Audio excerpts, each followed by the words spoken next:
to find out your pattern on a burner artifact. And once you get a high chance of getting the line you want, usually after 3 upgrades, switching to the artifact you want to upgrade and upgrading it to the next 3rd level in a single upgrade. Brother, I want to let you guys know, just because somebody typed a lot does not mean it holds any substance whatsoever. If there was ever a time to say it, what is Blood waffling about? Normally, when upgrading relics in Star Rail, there's an even chance to land on each relic substat. However, some claim you can manipulate the relic rolls so that you land on the relic substat that you want. I'm not expecting much on this one, because my UID's been acting up lately. Commonly, it would be the next upgrade would be 4-4 or 4-2, made a 2-4, 2-4, or 2-2. Let's hit it. There you go. First, let me explain how this works.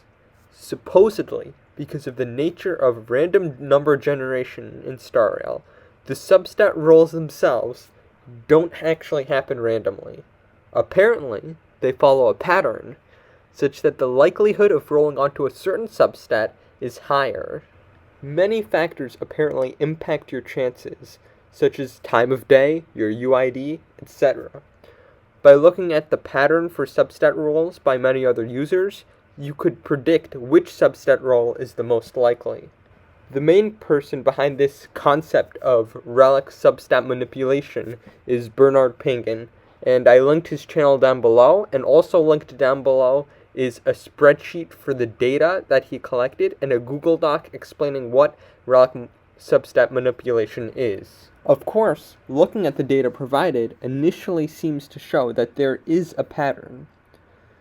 The problem with this understanding is that it is unreasonable to expect relic substat rolls to be divided evenly over a limited set of data. The chi-squared test can be used to determine whether these variations between that 25% probability are actually due to random variation or whether there's an actual underlying trend.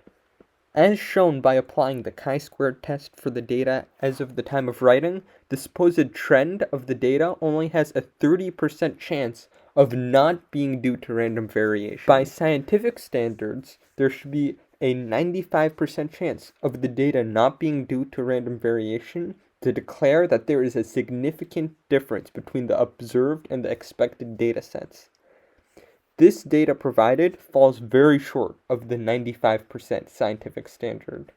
Of course, feel free to replicate these calculations for data sets on different days yourself, or apply your own statistical tests to evaluate the data. There are more assumptions made by Bernard Pangan that should also be called into question. However, the basis for relic substat manipulation is true, that pseudo-random number generation is not truly random. However, this fact fails to apply to relic substat rolls for the reasons that I will detail. Firstly, he makes the assumption that the pseudo-random number generation occurs locally, rather than on the Star Rail servers. If Honkai Star Rail were to randomly generate the numbers on its servers, then the data patterns collected would be completely invalid. This is because of how the output for the random number generation algorithm is used as the input or seed to generate a supposedly new number. If Star Rail were to generate the numbers on their servers, then the seed could be taken from the result of another player's relic rolls. This essentially means that all the relic rolls on an account are completely independent events, instead of being related to one another in a sort of pattern. Additionally, Bernard Pangan makes many assumptions about when the seed for the random number generation algorithm gets reset.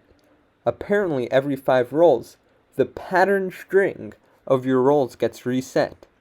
This means that a new seed gets sent to your device from the Star Rail servers every 5 relic rolls. This number 5 seems to be completely arbitrary.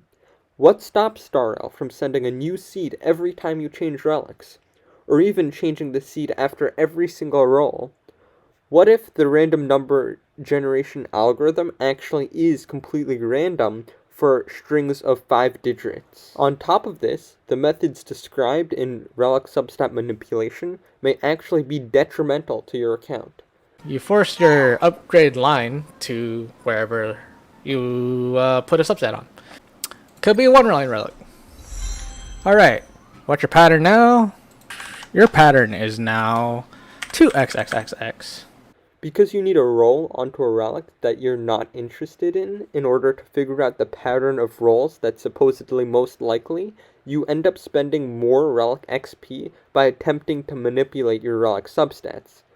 So, attempting to do relic substat manipulation will only waste your relic XP. Another underlying problem with the marketing of Bernard Pangan for his relic substat manipulation is that he claims that his methods reduce RNG.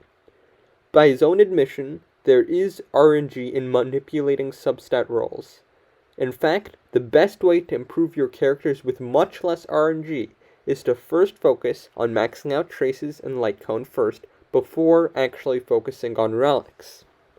On top of this, the main issue for having bad relics is not a problem of being unlucky. The main issue is that there is not enough relic XP spent in order to get good relics. If every player could level up every relic to level 15, then no one would complain about having bad relics. However, because there's a finite amount of relic XP, the amount of relics that you can roll on is limited.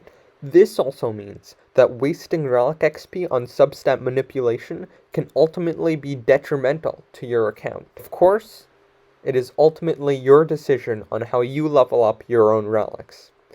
Feel free to do your own statistical tests and calculations to figure out what's best for you. I linked Bernard's channel below as he does a much more in-depth explanation about how he does his own relic substat manipulation. Please don't send him any hate, as he's simply trying to find an optimal way to play the game. It is important to note that Bernard Pangan is not completely incorrect in his methods of improving your account. One of his main claims is that it takes time and patience to improve your account. And this is completely true. You guys gotta understand, this is a long process. It's not meant for instant gratification. I say that in my past video too. It won't work immediately. A patient player who doesn't do the optimal strategy still yields better results than the impatient player who quits the game. So, what do you think? Does relic substat manipulation actually work? And once again, thanks for watching.